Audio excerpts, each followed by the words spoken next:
నా కుమారుడు ఒకడు వాక్య పరిచయం చేస్తూ అన్నాడు,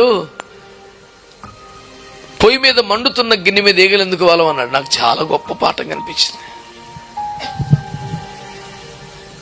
చిన్న సేవకుడు, నా కుమారుడు మంచి బలంగా వాడబడుతున్నాడు. పొయ్యి మీద మండుతున్న గిన్నె మీద ఈగలు ఎందుకు వాలో, ఆ పక్కన పెడితే ఒక అరగంటకు అన్ని వాళ్తా ఉంటాయి. వేడి ఉన్నంతసేపు ఎవడు వాళ్ళరా బాబు నీ మీద అంటాడు. దేవునికి స్తోత్రం చెప్పండి.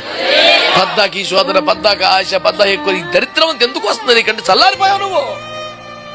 దేవుని కొరకు మండుతున్న వ్యక్తి ఎప్పుడు నిత్యం ఆత్మతో ఉంటే, అభిషేకంతో ఉంటే, అన్య భాషల ద్వారా నువ్వు లోపల వ్యక్తిగతంగా నువ్వు దేవుణ్ణి మహిమపరుస్తున్న వ్యక్తి అయితే ఆ మంట ఎప్పటికీ ఆరనివ్వకుండా నువ్వు చూసుకుంటున్న భక్తి సాధన నీకుంటే ఏయగా వాలుతుంది మీద.